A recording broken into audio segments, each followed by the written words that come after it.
What is going on, everybody? Welcome back to another episode of Obscuracast. Today we're on episode 10. It's kind of crazy that we've already had 10 episodes of this podcast.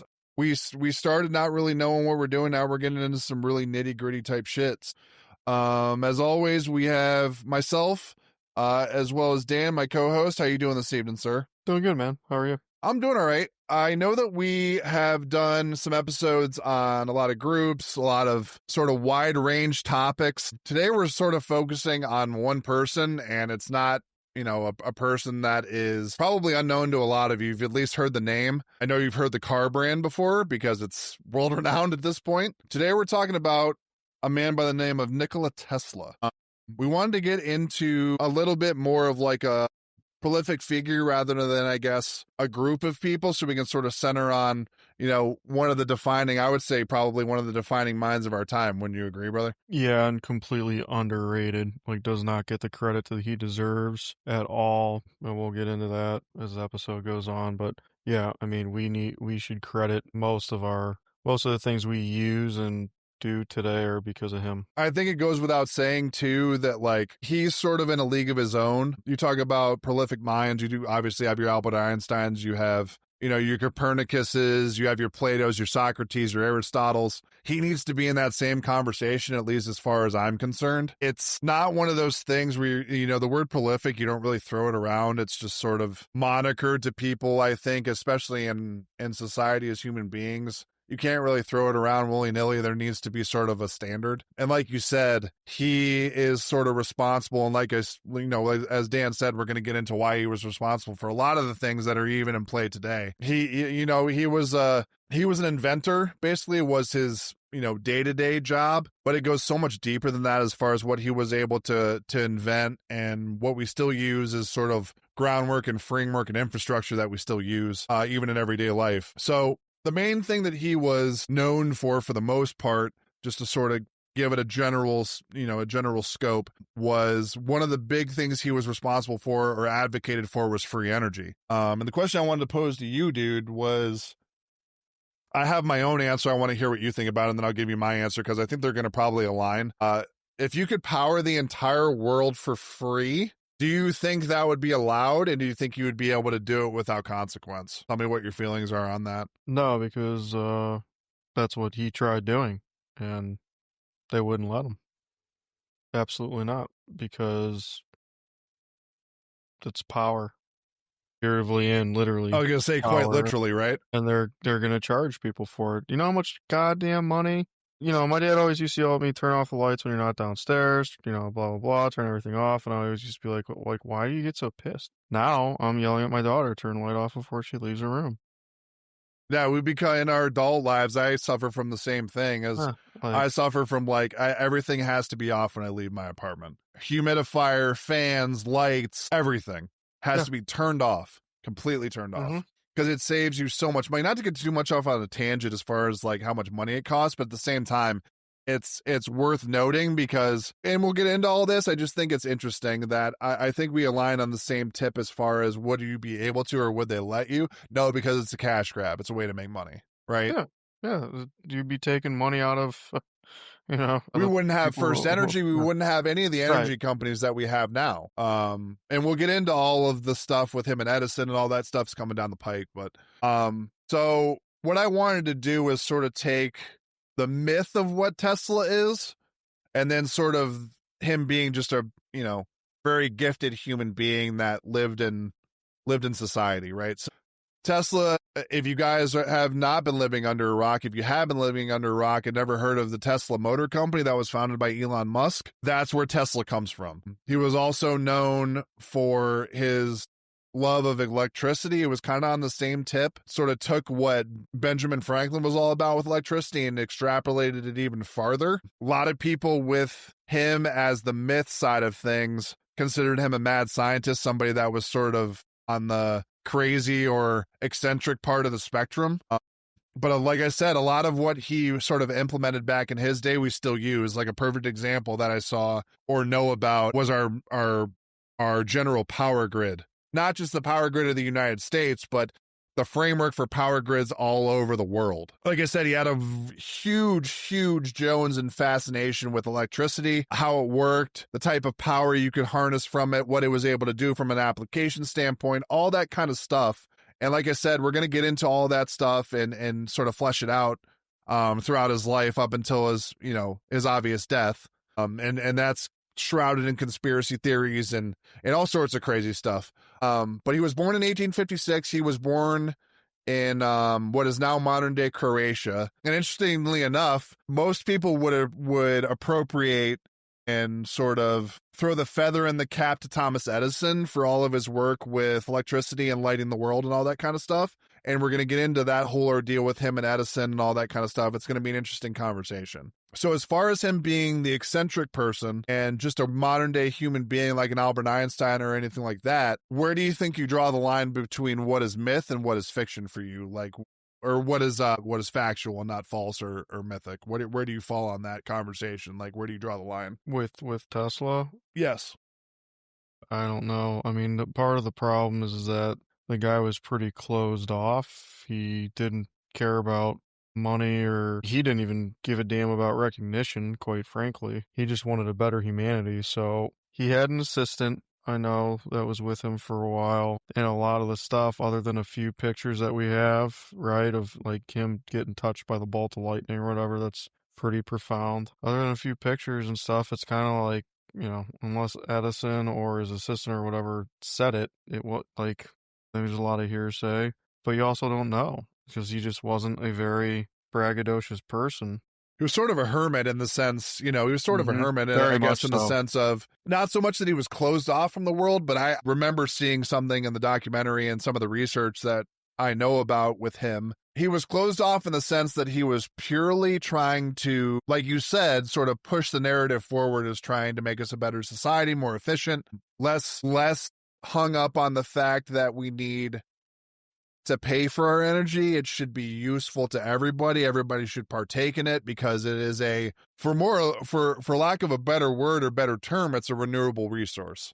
It's not something that's finite. It's something that you can use over and over and over again. It's, to what I understand from his point of view, is basically infinite. It's like air. Right. Like, you don't think about breathing oxygen. It just sort of happens. There's that process of carbon dioxide into oxygen and all that kind of stuff. So he essentially, from his point of view, you can feel free to disagree or agree, that's basically what he was thinking of, is that it was something that just is around us and it's ready for the taking, and it's renewable to the point where you can keep using it and using it and using it and using it, that type of thing. It should be a birthright. It shouldn't be owned by anybody. Right, because it's something that happens in nature. It's not necessarily something you have to mass produce or anything like on that kind of a scale. Right. But before we get too far down the rabbit hole, I did want to make sure that you guys knew that if you haven't listened to the podcast before, we always upload clips and interesting points of view during the podcast. We mostly put it to 2 channels. We're trying to get more social media, but if you guys are interested in seeing like clips and like tweets from us and stuff that we retweet on X and Instagram, it's just Obscuracast. It's just the name of the podcast. It's an @ symbol at Obscuracast if you guys want to see some interesting clips and stuff, and we might post pictures and stuff too, or points of view and things like that. So if you guys want to follow those social media handles, just sort of stay up with the podcast and the clips and stuff like that. If you want to sort of digest a smaller version of the podcast or the interesting clips that we put out, that's where you can do it. So I just wanted to make sure we made that plug before we get too far down the rabbit hole and too far into the conversation. So Dan, from your perspective, I know we sort of touched on the myth and the man as far as who he was from both sides of that perspective. Do you think he was more of a scientist? Do you think he was more of a mystic that was able to really wow people, like a Houdini type of thing? Where do you sort of stand like that? Do you think he played both sides of that? Do you think he was sort of had to be a showman in order to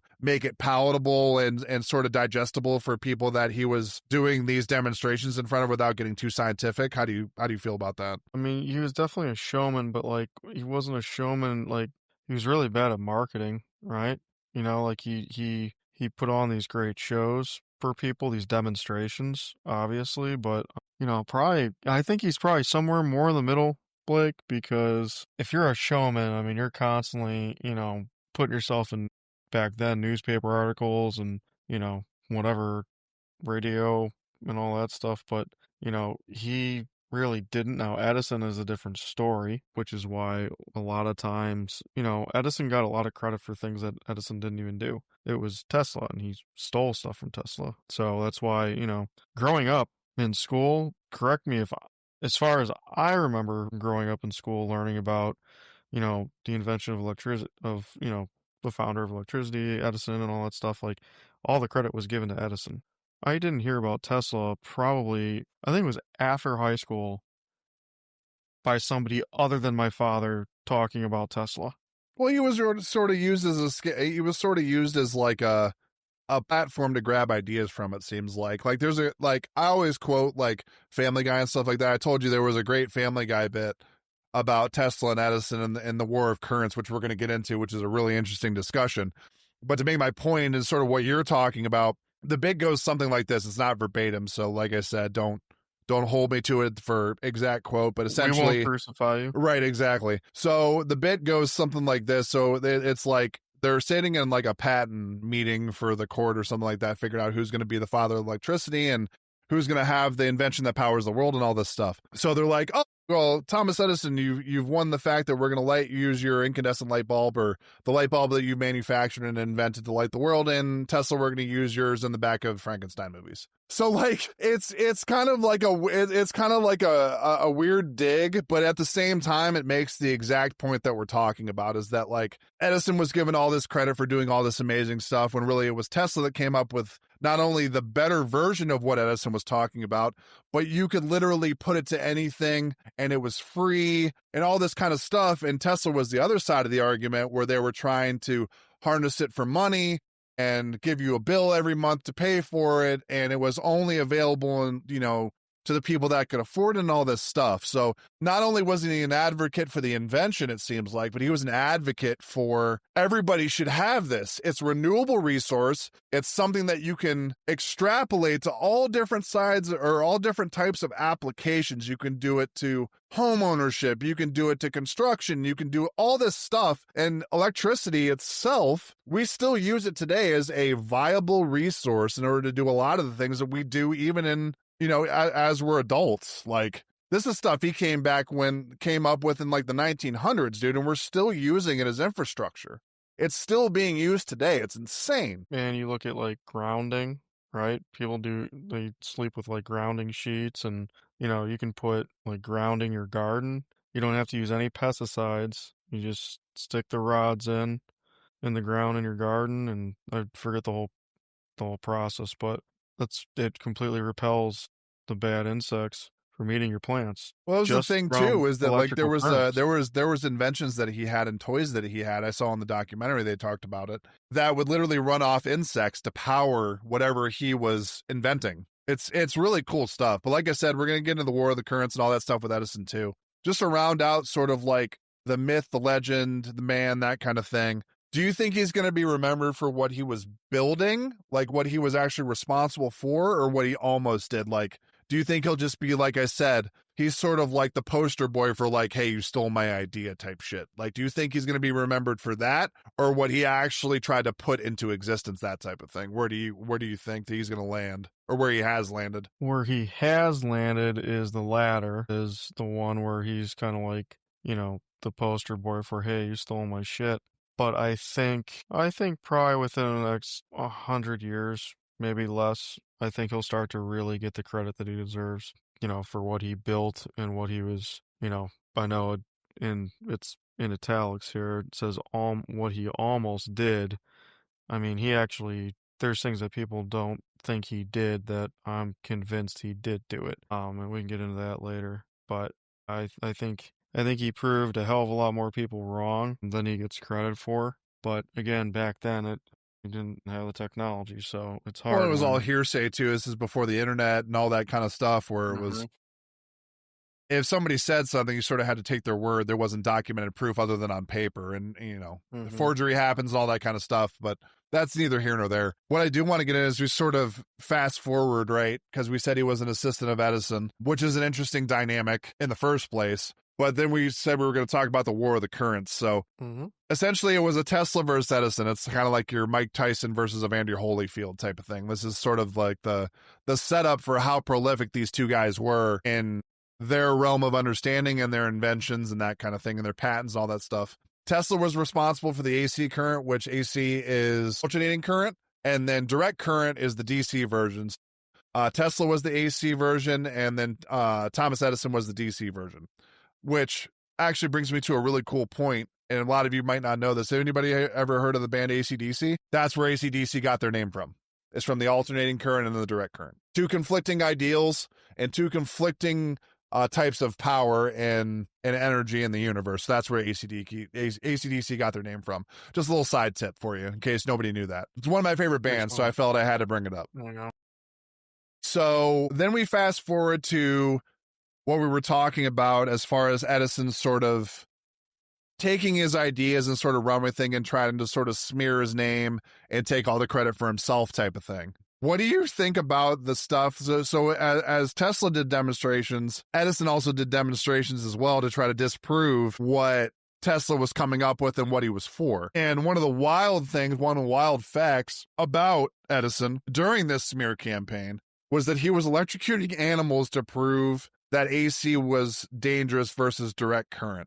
There was also the stuff about the fact that Westinghouse, one of the big energy companies back in the day, was backing Tesla and the Niagara Falls thing. So basically the whole War of the Currents thing sort of centered around the fact that Niagara Falls is, from a power standpoint, one of the biggest, power entities as far as water's concerned in the world. It's a natural wonder. It's one of those things that's just, if you sort of think about it, it's kind of mind-boggling to think about how big Niagara Falls actually is if you've never been there and what it's responsible for. Do you think that having him being backed by Westinghouse, no matter what Edison was doing in his life as far as, getting backing and that thing kind of thing, do you think like a major corporation or a major energy company backing Tesla was sort of like a knife in the side to Edison?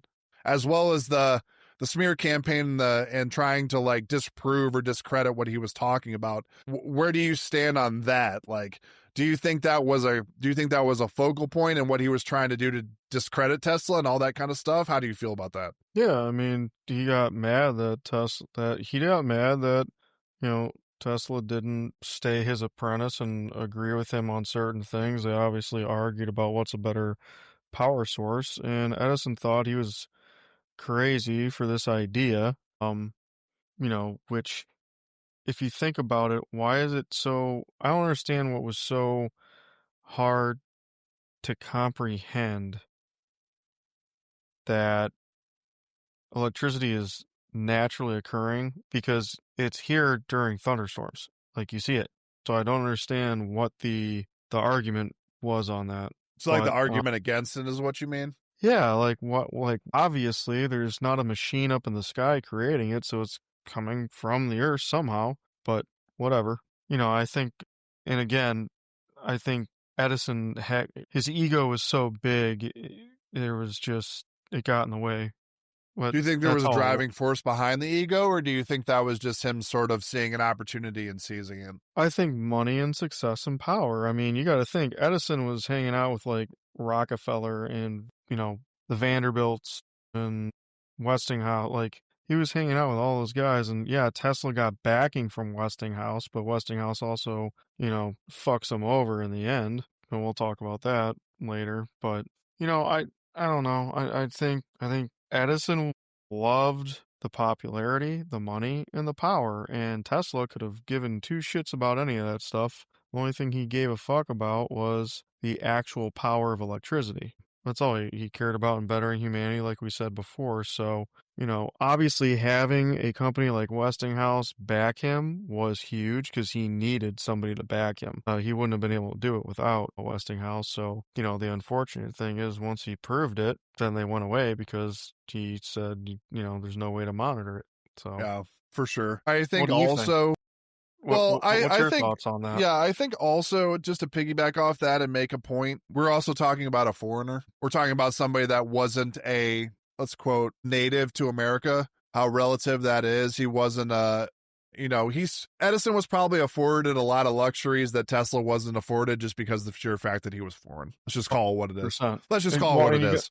Well, and you got to think, majority of this stuff happened around what time? beginning. late to mid to early 19. So you're talking about like World Wars? Yeah, you're talking about a time when I mean, depending on the European country you're talking about, it could get really dicey. So I Mm-hmm. completely understand that for sure. Mm-hmm. I think But a what lot of I the newspapers and media got behind Edison, number one, because he probably had his pockets in them, deep in their pockets, but also because of that narrative of he was the American.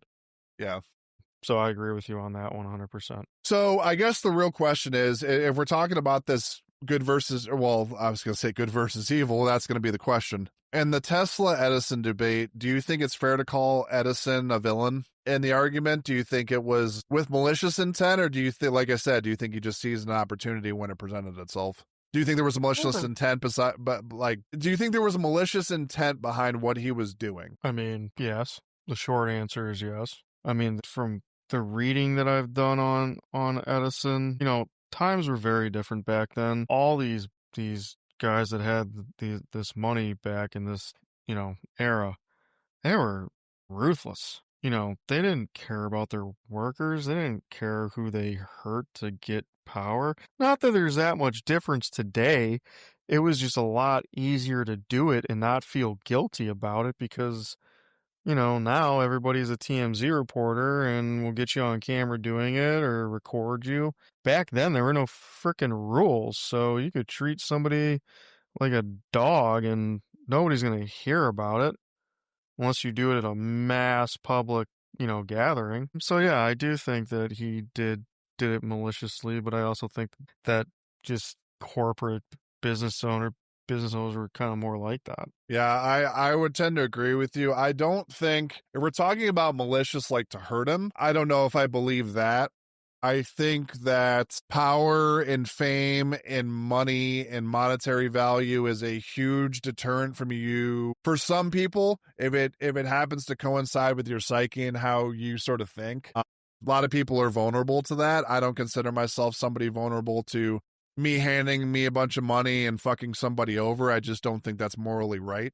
But at the same time, we have to think about the stigma that we were talking about earlier. He was a foreigner, somebody that was in the country trying to do things that were revolutionary, and powers that be didn't necessarily like what he was doing because they felt that they could market it. They felt like they had a figurehead, I guess, in Edison, and sort of backed him and did what they could to sort of push him forward. I honestly think, genuinely in my heart and my mind, that Tesla got sort of shafted. I think that he, like you said at the very beginning of the episode, I don't think he gets the credit that he deserves. Having done the research that I've done, as well as watching the documentary that I watched, he had something like 700 patents or so when he died. I mean, like, it was to the point where this guy was, I think it was more this than guy that. devoted his entire being and life and in essence to pushing society forward and making things affordable. And like I said, powers that be don't like that. There's a lot of entities, there's a lot of corporations, there's a lot of partnerships that wouldn't have happened if these energy companies and Edison wouldn't have got what he got. You're talking about a guy that literally was going to strip away the entire corporate fabric and essence of what energy is. Like, it would be nowhere the same. It would be completely different. And for better or for worse, we're not going to be able to see that outcome. It sort of is what it is at this point. That's sort of where I stand. And I think it's, for all intents and purposes and for all intents of like terminology, it's kind of a shame. Yeah, it is. It is. And it's he's always not tough the when only people don't one. get the credit that they deserve. It's always really tough, especially when there's like captivating evidence that they should have. Go ahead and say, I didn't mean to cut you off. No, you're good. He's not the only one. I mean, you know, now they're finally allowing it to happen. I don't know why now all of a sudden they're doing it, but companies are starting to back it and get behind it. Well, there was a guy, I think in the 80s or 90s, that came up with a car that was purely just run on water, and he was more or less killed off. He conveniently had a heart attack, like, as soon as he got the patent for it, but whatever. Which is interesting and something that we'll get into later. Yes, we will. You know, or, how many people, I'm sure you've heard this, especially with stuff like car engines and exactly what we're talking about with Tesla, companies will buy people's patents and shelf them. Yeah. And it's not even just we're not even talking about stuff you invent or patents in general. It happens in the music industry. It happens with Mm-hmm. public image. It happens with everything. Mm-hmm. Mm-hmm. Yeah. Yep. And Absolutely. some people, and it's like I said, it's a shame that some people will go to these lengths. And I'm not, you know what I mean? I don't mean to bury anybody, but at the same time, I mean, if you're going to take credit, it's kind of like it's basically it's not basically it is it's plagiarism. 100%. And it's unfortunate that he was so innovative, and it seems like all of his stuff is basically, we're gonna rip his name off, put some white out over it, and we're gonna slap a label of somebody else. It's kind of it really is a shame. Yeah.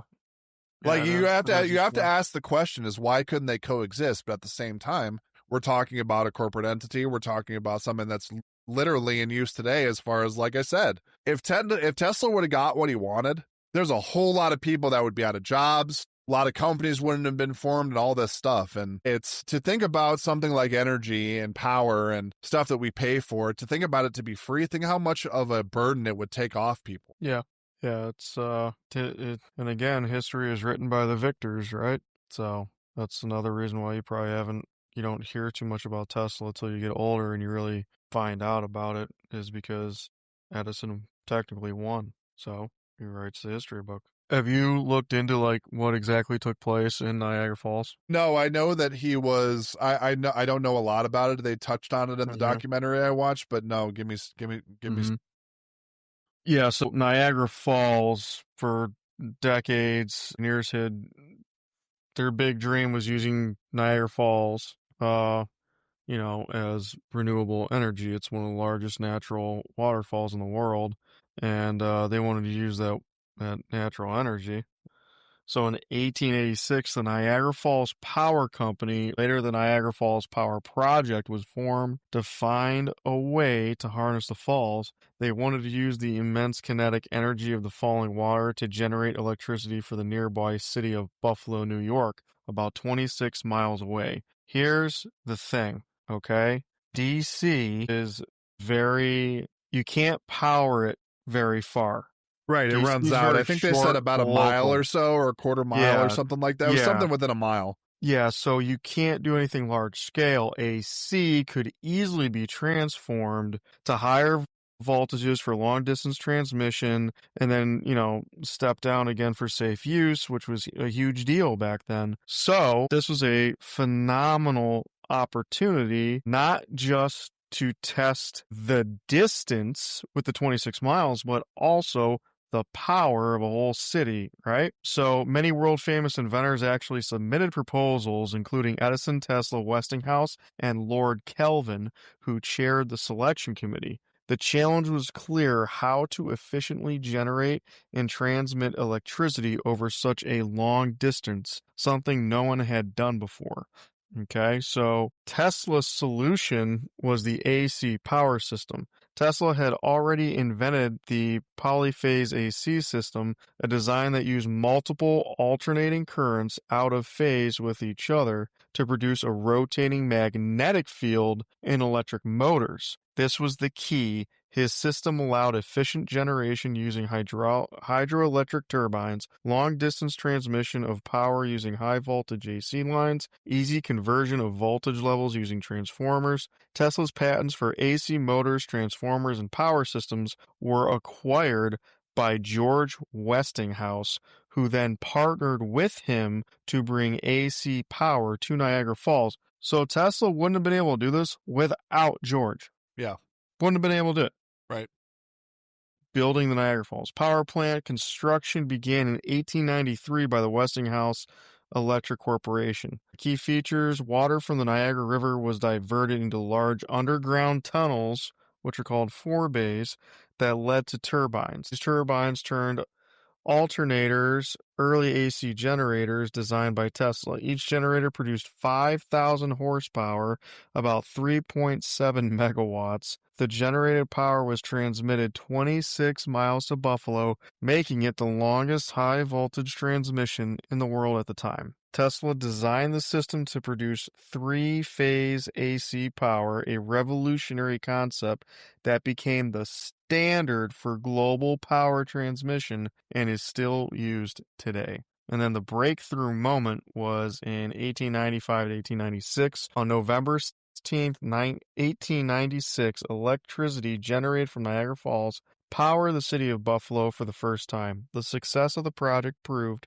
the superiority of AC power over DC and marked the beginning of the modern electric age. The Adams Power Plant, as it was called, became a model for all future hydroelectric projects. Tesla's Niagara Falls system demonstrated that renewable energy could power entire cities, established AC power as a global standard, defeating Edison's DC system, paved the way for mass electrification. Factories, homes, and cities across the world began adopting AC systems, inspired future hydroelectric projects like the Hoover Dam and Grand Coulee Dam. Yeah. Sounds pretty revolutionary to me. Yes. And you don't hear about that. Yeah. And it sounds like something, it's not only revolutionary, but the same thing, in the same breath, it's something that would drastically improve things. It's not only something that nobody had thought of, but it's also something that, hey, he thought of this and it's going to better mankind. It's going to make things easier. Yep. It's wild. We really get to the point where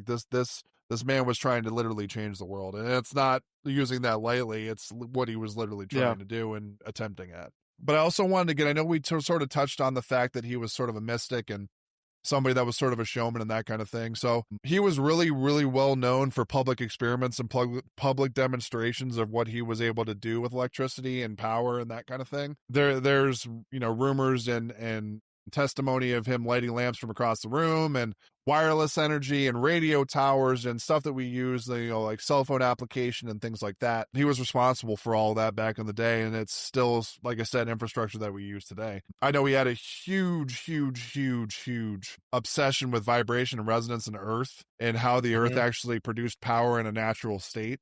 We've sort of talked about in previous episodes, and I want to touch on this too, about like how the Earth has a natural frequency. I know you have a pretty big Jones for that kind of stuff. So talk to me a little bit about like what the resonance thing and the natural frequency, because I'm sure your dad knew a lot about it as far as what that actual natural frequency was responsible for and that kind of thing. You're muted, by the way. Thank you. Dad was a lot more knowledgeable about that stuff than me. I honestly don't even want to go even try to tackle that. Now, your dad had a special way of explaining shit to make it palatable and digestible. Yeah, he did, and he also he could actually literally do visual stuff to make you understand it. I remember him showing me and I was amazed, but we never got a chance to. We were supposed to, him and I actually we were going to build a Tesla coil and put it in the backyard, but we never ended up doing it. Life got in the way, but yeah. So I know we also talked, the Earth has a natural frequency, and I don't think anybody can deny that. Everything sort of is in rhythm. So I think that's really interesting. The fact that he was able to sort of find that out and then use the natural, energy of the Earth to create a power source. It's pretty crazy if you really think about it, being able to harness a natural resource and make something that important as well as applicable. Not only is it something that's important, that's a revolutionary discovery, but he basically tried to put it towards anything. It was a one size fits all for numerous application. I think that's what's really revolutionary about it, is not the fact that he found it, but the way he was able to sort of put it towards pretty much anything you could possibly think of. I think that's a really cool application of it.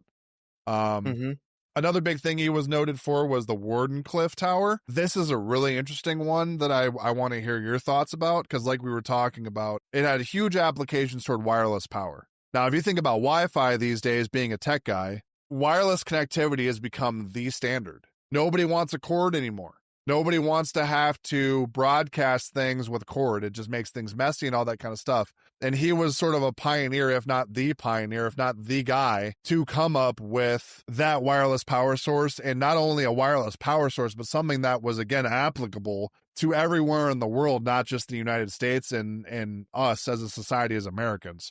So I want to know how you feel about that. That's sort of my, if you can take something like that and it literally becomes a standard, that's what you should be remembered for, in my personal opinion. I don't think he's not remembered for it, but it doesn't get the credit that he deserves. So I want to hear your thoughts on something like that. That's literally something that we've adopted as a standard. Yeah. So Basically, you're talking about the tower. Yeah, correct. Exactly. The Wardenclyffe Tower. Yep. Okay, so Wardenclyffe Tower. What happened is J.P. Morgan, he funded the majority of that project, and it was him and a few other investors. And when Tesla, he proved he could do it. It's not that they didn't tear the tower down and stop funding him because he couldn't do it. He did it, proved that he could do it, was very successful. JP Morgan was upset. They wanted a way to hook a monitor up to it to charge people for it. And Tesla said, you don't charge people. This is free for everybody to use. And that's when they pulled funding. There's actually a quote from JP Morgan famously saying, if anyone can draw on the power, where do we put the meter? Again, greed, power, not electrical power, the other kind of power, human power, and ego got in the way of greatness, which is like, it's crazy because I'm sure they could have done some type of monetization if they really wanted to. 100%. So I don't understand why they just pull the whole thing, because especially back then, they had so easy, to lie to the people. Not that I'm condoning lying. I'm not condoning lying at all, but our government and politicians and big corporations and pharma lie to us every day. So I don't understand why with this, they couldn't just lie. That's why, like, if you look this up, even using like ChatGPT, it says that Edison didn't play a role in why they took the tower down. I don't believe that one Yeah, I bit. think that's a little far-fetched for me. I think it's absolute I don't think bullshit. let me deter that a little bit. I don't think he had direct He's sway not or the one that influence said no. tear it 100%. down, but Yes. Edison supported it and probably nudged him a little, like, Well, hey, of course, he's making this money from it. guy's Why he's going to become the Yeah. poster boy in the face of electricity and power across the world. Yeah, so I don't agree that Edison had nothing to do with that tower being taken down. If he didn't have anything to do with it, he was sort of, I would imagine that he was just sort of like, hey, this is moving in the right direction. I'm not going to say anything. Like, I sure as hell didn't. you know what I mean? Like, he didn't do the other side of it where he was like, oh, yeah, this dude originally came up with it. We can share it. There definitely wasn't any of that going on for sure. But since you brought up that quote from JP Morgan, I wanted to sort of pose another quote to you. So, like, if you want to find the secrets of the universe, would you think in terms of energy, frequency, and vibration? So, like, we talked on another episode. I think it was one of our first episodes, if not the first episode, where we were talking about sort of like laws of the universe and like metaphysics and stuff like that. Yeah. That seems very metaphysical. It's not something that is necessarily tangible where we can go somewhere and look at it. You'd have to have some sort of instrument, some sort of process for looking at those three types of energy, right? He was able to, Tesla being him, he was able to sort of show that to you. That's where I think the whole revolutionary and like the genius of what he was able to sort of present. Not only could he show it to you, but he could make it feasible. I think that's the crazy thing about what he actually did and what he was about, is that he wasn't just about, hey, this is going to work. Here's an example. Yes. You know what I mean? Like that's the coolest thing I think about him, is that he was not like, we talk about the showman, and showman sort of gets a bad moniker being like, this isn't really what it seems. I'm just showing you something that looks pretty, that kind of thing. It's actually a piece of shit, right? It's Like all a facade. Yeah, it's an illusion. It's a facade. It's a fugazi, whatever you want to call it. Fugazi, fugazi. Right, exactly. It's a wazi, it's a woozy. Wolf of Wall Street quote. But yeah, I mean, that sort of is his, like, if you wanted to write him down to a sentence, he was a dude that was showing you things that exist in nature that can help us out as a humanity. And he wasn't looking for any clout. He wasn't looking for any money necessarily. Everybody needs stuff to survive, whether it's monetarily or anything, but that wasn't what he was after. That wasn't his MO. Absolutely. And another thing, in July through September in 1917, the tower was demolished by the Smiley Steel Company. Demolition was done so the property owner/creditors could sell the steel and other scrap to recoup debts. The site had been foreclosed on after Tesla defaulted on mortgages. In short, dismantled for scrap to satisfy the creditors, not as a personal act by Edison. Contemporary rumors during World War I claimed the U.S. government ordered the tower destroyed because it might be used by German spies or as a landmark for submarines. Those rumors were widely reported at the time, but are not supported as the primary cause in the documentary. In the financial/foreclosure explanation is the best documented account. Why Edison's did it story keeps spreading. Edison versus Tesla is one of the most famous inventor rivalries in popular culture. That rivalry in real and some professional aspects in later popular narratives that cast Tesla as a wrong genius make a simple villain hero story appealing. Saying Edison tore it down fits the tidy narrative even though it's inaccurate. So again, we're talking about a scapegoat. We're talking about excuses. We're talking about bullshit. Yeah, it's unfortunate. Mm-hmm. But at the same time, like, everybody has sort of their rise before the fall type situation. He was not immune to this, as you touched on. He was in really financial difficulty, and we're sort of fast forwarding after the whole ordeal with the showman and the visionary, and then obviously the man, myth, legend, and then obviously to close out his rivalry with Edison. As prolific as he was in his realm, he sort of died sort of a martyr's death. It was kind of interesting, the scenario and sort of the details that surround his passing and what happened in the latter days and weeks after he had passed. He was in really bad financial ruin, apparently. He was like, I wouldn't say dead broke, but probably pretty close to dead broke when he did pass away. Yeah, he was like penniless. Yeah, his investors and all sorts of stuff, the people that had backed him had basically said that, you know, what you're talking about, bro, is a really cool idea and it's great and everything, but we want to charge people. It can't be monetized. And there's no real way that this works from a monetary standpoint. And they basically just pulled their backing and basically said, we can't do it. As far as I'm sure the reasons and the excuses for why they did what they did, whoever the people were, I'm not sure exactly who it was, but their main reason, from what I understand, is that it couldn't be monetized. It came down to simple dollars and cents, which again, if we're talking about, you know, this guy was just trying to better the world, why does it have to come down to money? That would be my biggest question is, would you is it so much more important? And apparently it is, because we went with the idea of monetizing it. What's so bad about giving people free energy? Does it just come down to greed for you, or where do you lay with that one? It's greed. It's 100% about the money, or else they would say, fine, yeah, fuck it, do it. If they could, they would charge us to breathe the air that we breathe right now. Guarantee. That's fair. If they could find a fucking way. They do to a certain degree. They do with the taxes. You're right. They do. So they're going to monetize fucking everything. Here's how you know that's what it is. Okay, for X amount of years, you know, the government and medical industry and everybody said, you know, you only need to have a few glasses of water a day. That's it. As soon as they started selling bottled water, it was like, oh, you got to have 8 bottles of water a day and blah, blah, blah. It's like, okay, assholes. Yeah, now that you're selling water to us, you got to, right? Like, I don't know. Anything they can monetize, they're going to do it. Yeah, they don't care about bettering.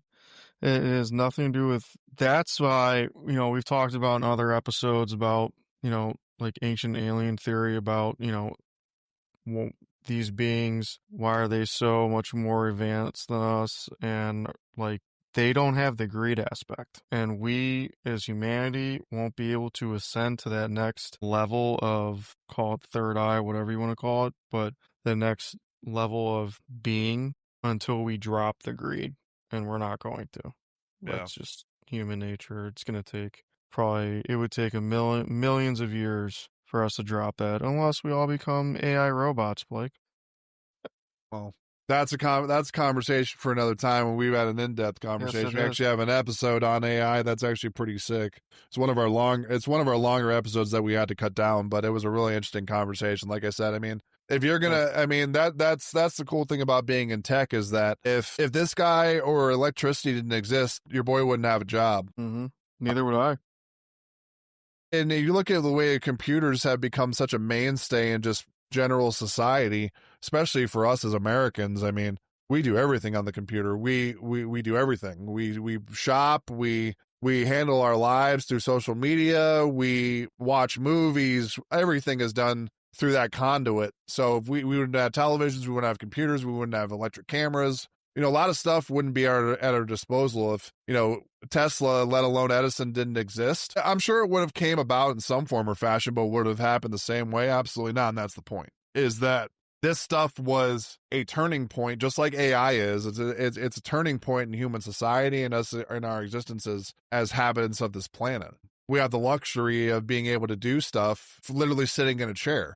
And that wasn't always the case. But another thing that really got, and then this is sort of goes to the same thing as far as what we've talked about in other episodes as well, is people are scared of sort of what they don't know or what they're not able to explain. And that was his biggest problem, being Tesla later in his life, as he became more and more eccentric. And that's what they sort of attribute to him. Part of his demise was how eccentric he was becoming and how much he was sort of pushing into the future and pushing the envelope and all that kind of stuff. Oddly enough, the last couple of, I would probably say 5 to 10 years, maybe 15 years of his life, he was living out of a hotel in New York called the New Yorker. And that's ultimately where he met his demise because of a quote unquote heart attack, from what I've read. You mentioned the guy in the 90s, and I actually vaguely know what you're talking about with the guy in the 90s or the 80s that came up with the water-powered car, the hydro-powered car. But that kind of stuff, all of that, was he just before his time? Do you think he was pushing it too far? Where do you sort of stand on where he was, where the eccentricity meets reality? That has to be sort of I guess in logical sense, it's got to be sort of a balance. Do you think he was too far to one side of the spectrum? Do you think it was beyond? I guess to boil it down, do you think what he was proposing and what he thought was a good application of whatever he was trying to implement, do you think that was ahead of our understanding? I don't think it was ahead of our understanding. What I think is that he was honestly too nice and too good of a person. He had too big of a heart. And, think about this. And if you can find this through ChatGPT or Google or whatever, if you can find this out while I'm talking, try to look it up. I would love to know how much money he made off of the Niagara Falls project and some of this other stuff. Did he get any money from this that he personally pocketed or no? Because I don't think he did. I think he took the bare minimum. He didn't think about money, which probably was his biggest downfall. Because if you think about it, Blake, I mean, just that Niagara Falls project, he could have probably gotten a lot of money. If the tables were reversed, if Edison would have been the guy to do it, Edison would have protected himself and made sure he got a boatload of money. I can see a look on your face, so go ahead. Tell me something. He took nothing. He received no money for that project. That's his biggest downfall. He tore up according to the information I'm reading right now, he literally tore up the royalty contract with the Westinghouse Electric Company. He did it out of respect, apparently, to George, that believed in and invested in his alternating current technology. Also, there's some backstory apparently here that Westinghouse's company that was in charge of the patent and the royalty was facing a lot of corporate warfare from GE, funny enough, which is really interesting considering what we're talking about and the whole war of corporations and things like that. Oh yeah, General Electric and Westinghouse, big rivals. And by relinquishing Tesla's contract, he helped save the company from financial ruin. That's apparently the backstory. So not only did he not take money, he was doing it based off a relationship that he had with the person that believed him in the first place. Name a better type of human being. You can't. That's like Keanu Reeves, Post Malone. But you understand what I'm saying? A genuine human being, yeah. He did it for the pure Jones of helping people and making it something that everybody could understand and let alone use. It wasn't about the money. Clearly it wasn't about the money. And then on top of that, it cost him millions, likely billions of dollars to do what he did. Oh yeah. Think about the fact that literally everything, even to this day, stuff is run on AC current. Yeah, absolutely. And he died in, let me look it up. I know we have it in our notes. I think it was 47. 43? 43. Okay. So we're talking about 60 years would be 2000, 2003. We're talking almost 100 years, brother. Mm-hmm. That's kind of crazy. Mm-hmm. It's like the same thing with the there's a great story, and I'm going off on a tangent, but it still makes sense. There's a great story and a great like wives' tale about the guy that invented Victoria's Secret. Have you ever heard this Oh story? yeah. Yep. So the guy that invented Victoria's Secret, and I'm blanking on his name, but apparently he was an entrepreneur that came up with the idea for Victoria's Secret, sold it to a company for like a couple $100,000, and now you have Victoria's Secret literally having fashion shows all over the world. They're the standard for women's lingerie, and then in relation to that story, it's the same thing, but the guy ended up like taking a dive off the Golden Gate Bridge. They sold to another company, I think within 6 months to a year of him selling it originally for a couple $100,000. They sold it to another company, and they sold it for an obscene. It was like a couple. It was like millions. 10 or 20 or $30 million or something like that. Yes, yeah, it was insane. So, like that is sort of a parallel comparison. But you're talking about women's lingerie. It has its place, right?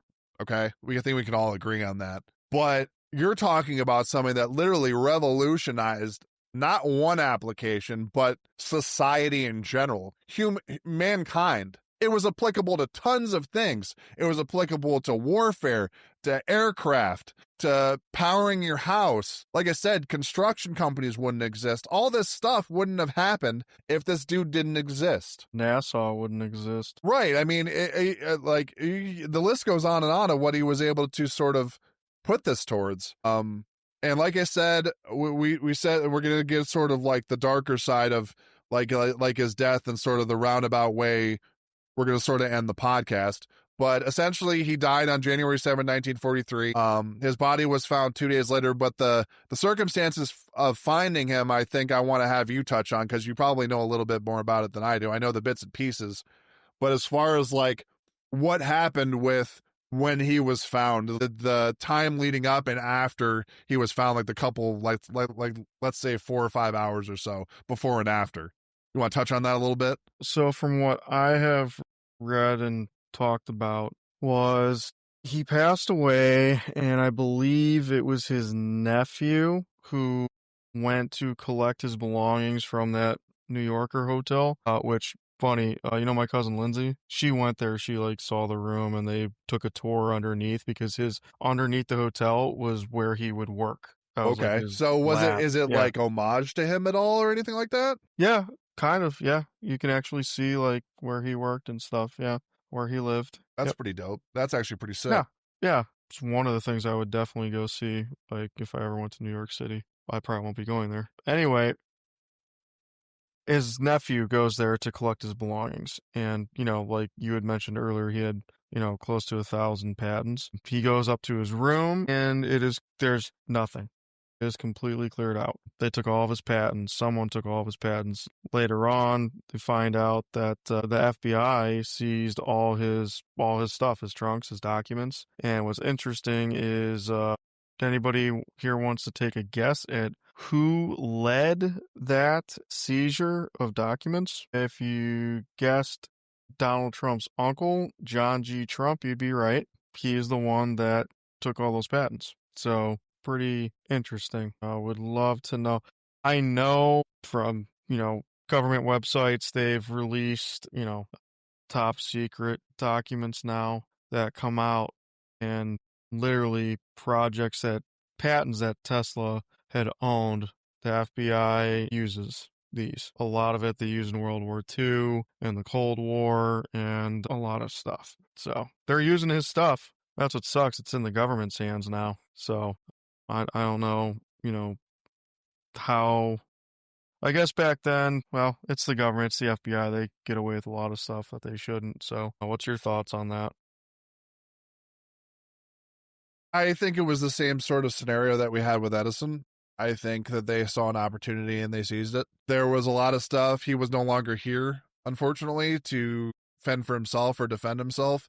Like I said, they saw an opportunity, they seized it, they saw something that they could monetize, and that was sort of that for me. I mean, it's not a great ending to it. It's not a great ending to a man or an entity that was so pivotal in giving us stuff that, 100 years later, it's still the not the exact same process, but it's a remedy of that process. It's been obviously tweaked and used the way it has been. I don't think he gets the credit that he deserves. I think I think with the roundabout way that we've gone through the episode, I just think that he was sort of shafted. I genuinely believe that it's not necessarily a detriment, but it's sort of a slight, in my personal opinion. I mean, you're talking about a guy that gave away literally billions upon billions upon billions of dollars. Maybe not back then, but at least for his family these days. And in the grand scheme of things back then would have been, let's just call it what it is, life-altering, life-changing amounts of money. I mean, he would have had the world at his fingertips. I can't believe that he didn't have a will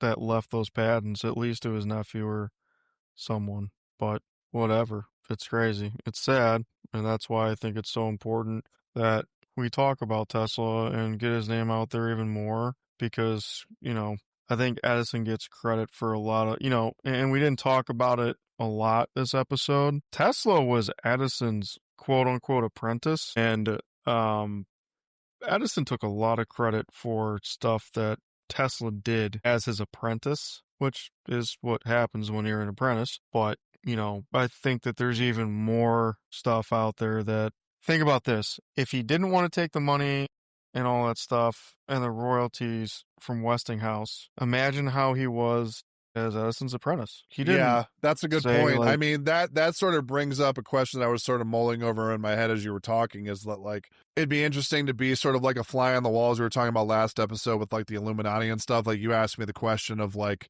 what secret society I would want to sort of be a fly on the wall for. Mm-hmm. I'd like to hear that conversation of the partnership and what the terms were. I think it would be interesting to learn that. With Westinghouse or the apprenticeship? No, I'm talking about the apprenticeship. I'll bet you there wasn't even a written contract. You think he just took it at his word? I think, well, I mean, being the type of person that he was with all the research we've done, It would make sense. Yeah, I think he was just a by-the-word person. He was bout it, as the kids say. Yes, totally. Real quick, can we talk about the Philadelphia experiment before we end this thing? No, there's a couple things that I want to get into, and after we talk about somebody as prolific as Tesla, we got to sort of get into his legacy and sort of like what he sort of left on the table for us to sort of grit our teeth on. So first thing I wanted to talk about is, we didn't touch on it, but it was a pretty prolific thing that he came up with, or at least after he died, was the death ray thing that he was apparently responsible for. Yeah.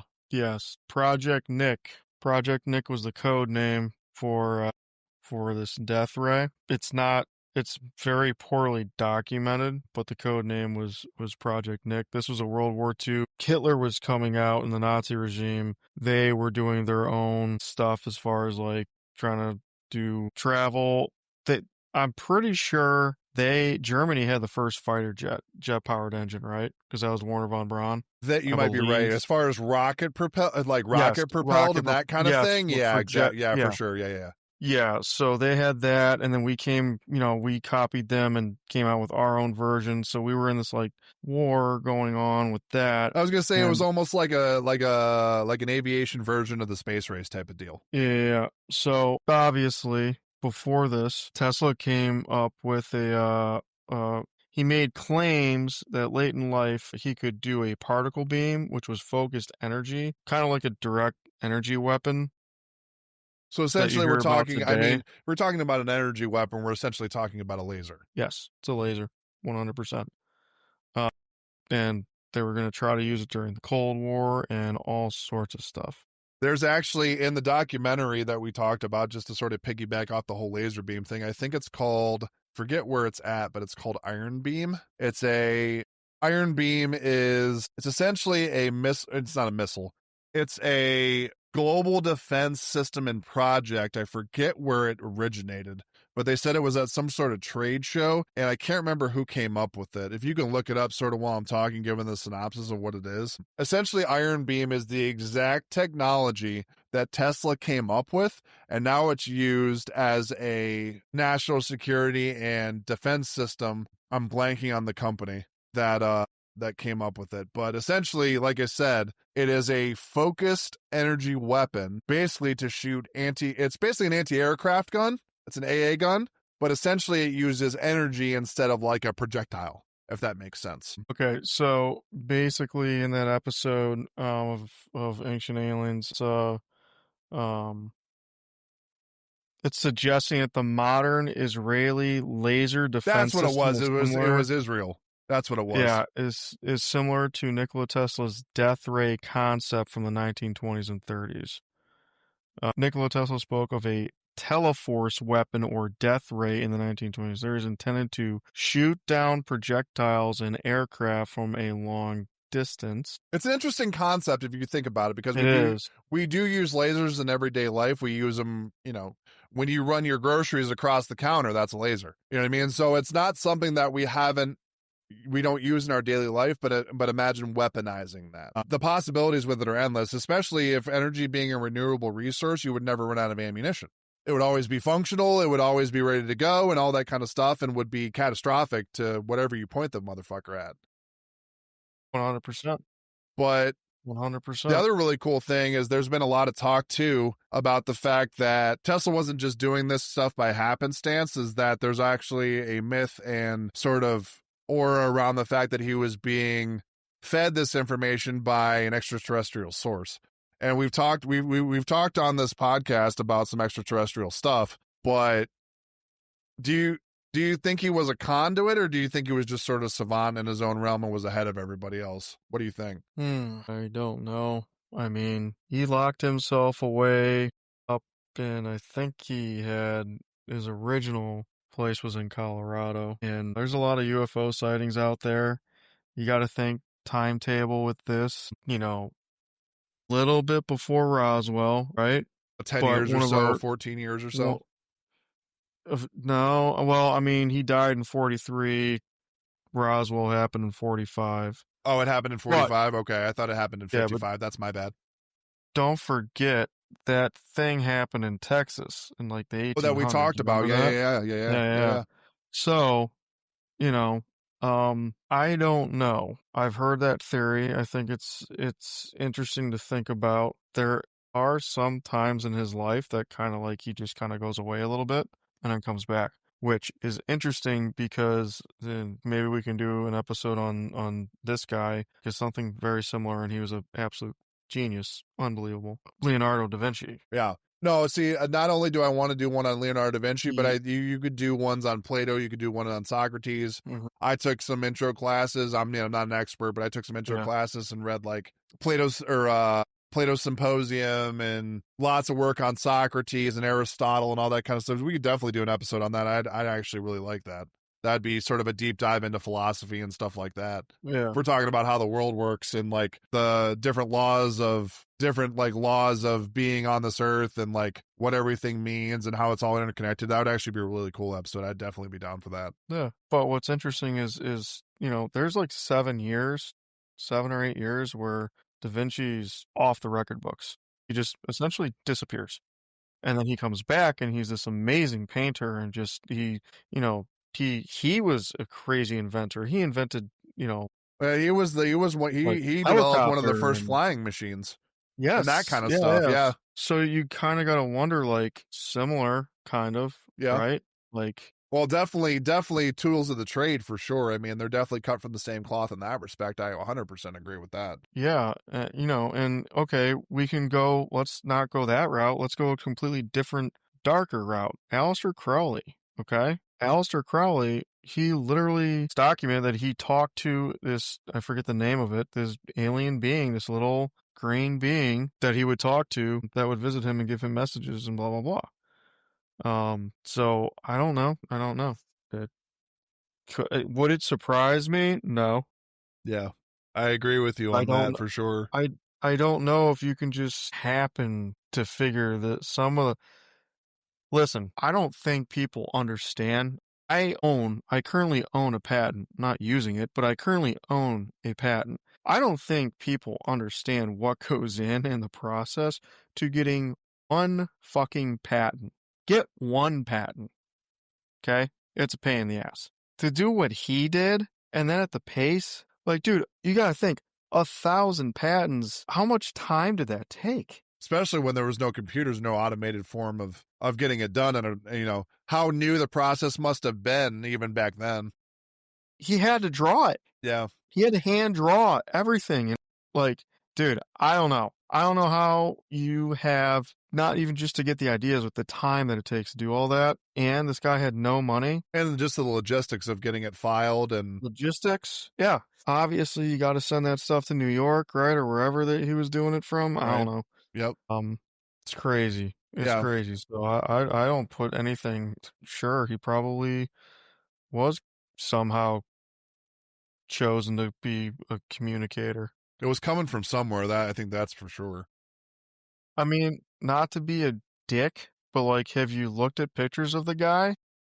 Yeah, he was definitely an eccentric looking Yes. human being, that's for sure. He was definitely in a world of his own, that's for damn sure. Yeah, so like, I don't know, maybe he was one of them who was like, you know what? I'm gonna go down there and I'm gonna show them that everyone can live in harmony and they don't need to worry about paying for power and the basic needs of life and everyone's gonna be happy. The man just hit him with the deuces and said, I'll see you in 5 hours. and I'm gonna have something for and you, just wait on it. yeah, and all his alien friends went, "You're nuts," and they proved him right. Yeah. I know you wanted to get in one more topic, and I think it's another one of his big things was the Philadelphia experiment. Yeah, That's this one more thing I one. want to touch on because it's important just because of the allure around the incident in general. I'll let you sort of set the stage and then we can sort of talk about it if that's cool. Yeah, absolutely. According to the story, around October 28th of 1943. Now, he died January 7th of 43, so that's important. So you said it Okay. was October, so we're talking what, 3 Yes. months? 4 months? Well, no, I mean that's about 7 months. Okay. January to October. Oh, okay, gotcha. Okay. January to October. According to the story, around October 28, 1943, at the United States Navy's Philadelphia Naval Shipyard in Philadelphia, the destroyer escort USS Eldridge, or sometimes another ship, was subject to a secret experiment to render it invisible to human observers and or radar and even teleport it. Tesla told everyone that he came up with a cloaking device, okay? And after they took his patents, this is one of the things that they tried doing. The story further claims the ship was briefly teleported to the Norfolk Navy shipyard in Virginia or otherwise vanished and reappeared. Crew I members. want to preface this. We're not talking about like it disappeared off a radar.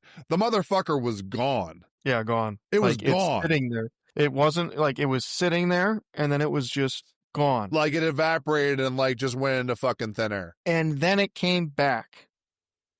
Okay? The way it came back, but I'm sure you're going to touch on that here in a second because this is wild. Yeah. Crew members purportedly suffered bizarre effects. Some allegedly fused with the hull. Others became insane. Some went missing. So they literally were in the hull of the ship, like in the steel, fused into it. Yeah, like my man was like coming out of the ship. Yes. The story often links the experiment to advanced unconventional physics, example like Einstein's unified field theory, electromagnetic fields, Project Rainbow as a code name, or UFO tech. The legend usually includes a notion of government cover-up, claims that naval records were falsified, the ship logs hidden or altered, and official denial of the event.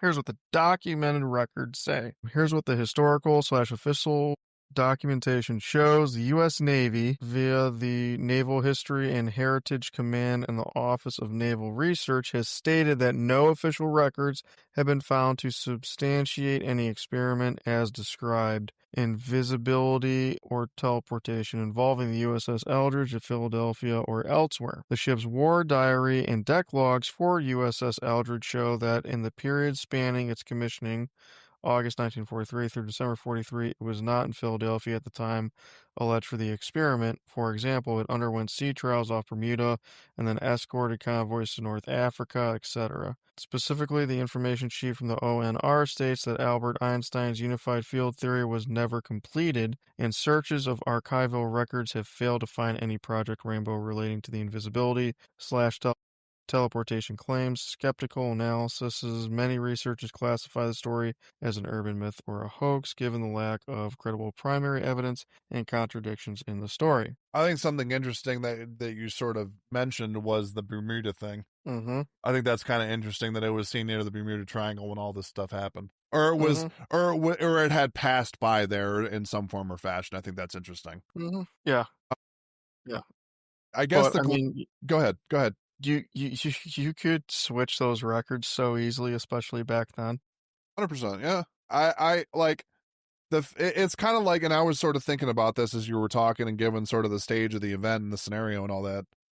It sort of has an eerie resemblance to Roswell, A little bit. what was done with Area 51 and all of the conspiracy and shadowiness, I guess, that had to do with that event. And now we're finding out some 70, 60, 70 years later that it was all true and that it was documented and there actually is all of this stuff.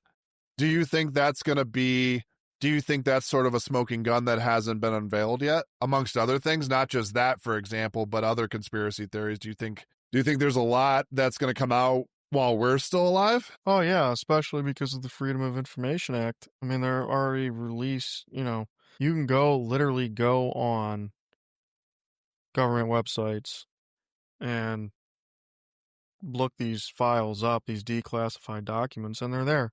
How long did the government say that Area 51 didn't exist, and then all of a sudden they come out and, oh yeah, it's real. It's a real place. And that's just one example. There's the gimbal UFO, we're going through COVID, and then all of a sudden it's like, oh yeah, hey, UFOs are real. We've been studying them. Here, they're like, it's just gonna keep coming out. I think they got to go like 75 years until they can release stuff. So after 75 years, like you got to think, okay, subtract right now and subtract 75 years. So what's coming up next? So you think there's a cap? No, there absolutely is. Like that's the rules. That's how declassification of top secret documents work. I believe it's got to be 75 years. They can release them in 75 years.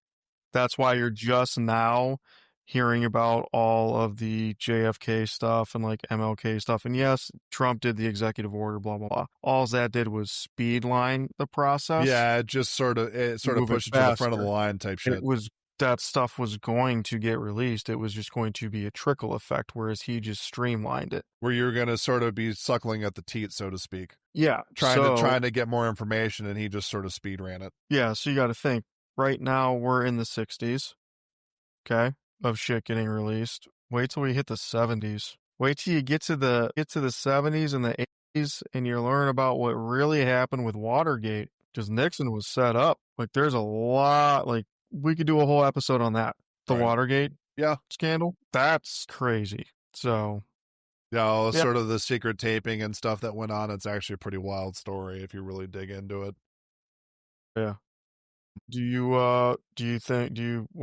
Do you think we're just gonna learn more and more crazy shit in the next 30 years, 40 years? I do and I don't. I think that they're going to do exactly what they've been doing and feeding us little tidbits of information, and then we're left to sort of piece them together. And once it becomes common knowledge, and they can't turn away from the fact that everybody knows to a certain extent the meat and cheese of what's going on, it's the egg in the face type scenario, right? It's that they have to sort of fork over the information and say, okay, you caught us. Here it is, type Yeah, shit. yeah. To round out the conversation, what is your viewpoint on everything that we've talked about? Where do you stand on the argument that he was just sort of shafted, or do you think he was ahead of his time?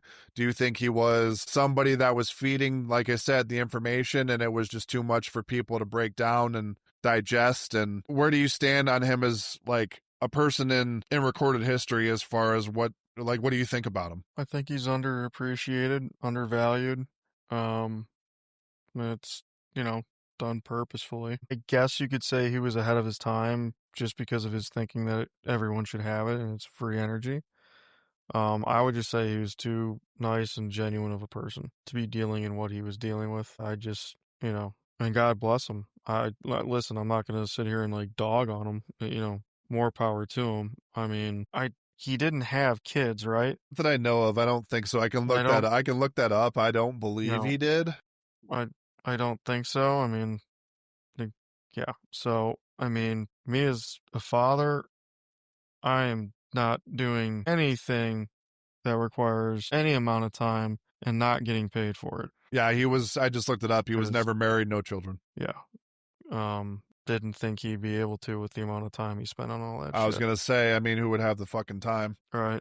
That guy would be pulling the Bill Clinton in the Oval Office if he was getting anything done. Yeah, it's. I mean, I just don't know how you find the damn time with the amount Yeah. of work that he was invested in, and that it was sort of his lot in life. I mean, he didn't really care about. It seems like I don't know the dude. I'm never gonna. I mean, hopefully at some point I'll be able to ask him questions in this life or the next. It would be kind of cool to sort of sit down and chop it up. But I do think that I agree with you. He was ahead of his time to the point where people didn't know what he was trying to do. It didn't make sense. But they were also looking at it from a very trivial, a very materialistic point of view, in my personal opinion. They were looking for the end all and the catch all and how much money they could make from what was going on. I do agree with you that the betterment of society was sort of on the back burner. As hard as that is to come to terms with, I think that wasn't even close to being at the forefront of their logical thinking. It was too lucrative that it sort of overshadowed the fact that it was a benefit outside of that realm. And it's really unfortunate that he, like I said, he sort of died a martyr. I mean, like you're talking about a dude that was literally trying to better humanity and was basically thrown to the wolves and said, well, we've got the information. We've got everything we need. We don't really need you anymore. It's unfortunate. Yeah, it's pretty shitty. But I guess a closing question that we can end for the episode, and it's kind of a generalistic question, is do you think that his greatest achievement was not necessarily anything that he invented, but his idealism? Like his idealism, do you think that overshadows anything that happened to him, the way he passed away, what he was shafted from? Do you think the idea remains? Do you think that's his biggest legacy? Because I think that him going down in history as somebody that's wanted to better mankind as anything more is so much more reputable. And it's kind of like the moralistic view on the whole situation. Like a lot of people would say, well, he didn't make any money from the shit. He was a complete failure. I don't believe that for a fucking second. Well, that's all. I mean, he obviously didn't fail. He failed at protecting himself. He failed at that. But I mean, I don't think that's he necessarily achieved. naiveness, He, though. I think no, that was just him genuinely putting faith. He achieved his goal, and he was genuinely putting faith in people that he thought he trusted. yeah. And if he had a wife and kid, then maybe he would have been more protective. Like left it to his kids or his wife or whatever. Yeah, 100%. Yeah. He might. Maybe he doesn't rip up that Westinghouse contract. Maybe he thinks says, about his hey, family listen, and his kids first and all that kind of shit. Yeah. Yeah, maybe he says, hey, just, instead of giving me the royalties of whatever we're at, give me 5% or give me, a 0.5%, which still would have made him a millionaire. But it's like we talked about Mark Zuckerberg and all that sort of fiasco with Facebook and stuff. Like, I just want my name on the masthead, bro. I just want to be given credit for it. That's all I care about. And that's the crazy thing. That's the wildest thing about him, is that didn't even matter. No. He didn't even want the credit necessarily. He was like, okay, like we're all human beings and we all want credit for shit that we've done, whether it's hitting a home run or, creating infrastructure for the entire world that is still being used today. Mm-hmm. We all want that gratification, but he wasn't even interested in that necessarily. That's what's really wild. Yeah, I don't know. I would rather have the money and no one know me. I mean, it's all about your perspective. It's all about what you put stock in. And it seems, like I said, I didn't personally know, dude. I've done some research on him, but he seems like a very fitting type of person that you would want to sort of emulate. He was about the right stuff. He purely was he got a Jones off of just making the world a better place, at least in his own way, in his own right, in his own application of what he was trying to bring into the universe, into the world, and into humanity. I mean, he was just about the right shit, in my personal opinion. I keep saying it, it's a complete shame that he gets sort of like the, I don't know the right way to put it, I guess, like the backhand compliment type thing. Yeah. Where like, you were basically, you took this dude's ideas, you put them into numerous upon numerous infinitesimal amounts of application towards what he was able to invent and create, and then you basically leave him with nothing. Mm-hmm. It's a cautionary tale, if anything, in my personal opinion. 100%. 100%. But do you have any final thoughts on the episode, or like anything you want to sort of touch on before we wrap up? I just hope that, you know, he starts to get the recognition that he deserves. That's what I've always felt really some way about it, because that guy should be in every textbook in every school all over the world. That's who we should be learning about, not Edison and not him and Westinghouse and those guys. It should be Tesla. That's who we should be learning about. You look at it, How about you? like I said, again, it looks, you have to look at it from, I'm a pretty moralistic person, and I think you are as well.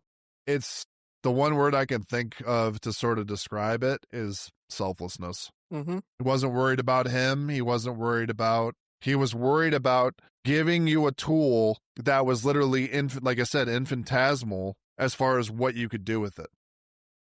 Mm-hmm. And not only did he come up with that, but he came up with so many other things and so many other inventions and things that literally changed the scope of human, like, where we're going as a human race, that he has to be in those same conversations as your Einsteins. I mean, talk about Oppenheimer's biggest achievement. It was a freaking death weapon. I mean, he came up with death weapons. I mean, the death ray is a perfect example of something that is used to be weaponized, but he has to be mentioned in those conversations, my personal opinion, with your Copernicuses, with your Plato, Socrates, Aristotle, all those guys. Yep. Because they changed the framework of how we view the world, the way it views us, and what we're doing here. He has to be mentioned in that breath. There's no ifs, ands, or buts. There's no way around it. And I hope, like you, that as we progress through life, we start figuring out more and more interesting stuff about him. Because, like I said, from a moralistic standpoint, he was the best type of human being. He was not out for himself, and he did things that were for the betterment. Absolutely. I just really hope he gets the recognition that he deserves. But yeah, I think it's time that that you know, somebody has to rewrite these textbooks. They have to. Yeah, but as you know, we posed the question at the beginning of the episode: if you could change the world, would they let you change it? Probably not. Vast majority of the time, and we think he's just one of the only not one of the only cautionary tales in history of somebody that was trying to advocate for the greater good and was ultimately silenced and shut away and discredited and all sorts of crazy shit.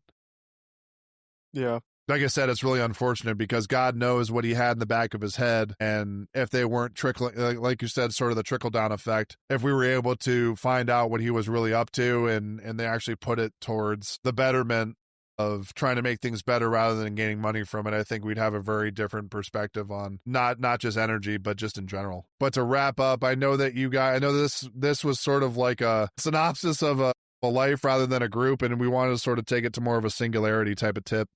But it was, I genuinely felt it was an interesting discussion. A lot of the stuff that you touched on, I wasn't really that privy to. It wasn't something that, I mean, I knew about the guy. I knew like the cold hard facts and the cliff notes, but sort of genuinely talking about the way he was and the type of person he was and what he was able to do with the time that he had here, even though he was basically blacklisted, discredited, and basically mulled over as a piece of history. It was interesting discussion. I actually really enjoyed it. Yeah, I like this one.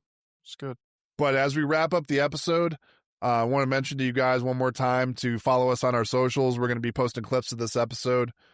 There'll be little snippets. I think I have it. I think we're going to clip them around a minute or so, or a minute and a half. We have some stuff already up. We have stuff from our AI episode, as well as NASA, the one that we did. And then I think we have some stuff from last episode about secret societies too. So these will be up. It'll be on Spotify as well. But like I said, follow us on Instagram at Obscuracast, and then the same thing for X.com, Obscuracast. And Dan, it's been a pleasure. We will see you guys on the next episode. Thanks for listening, guys. See you guys.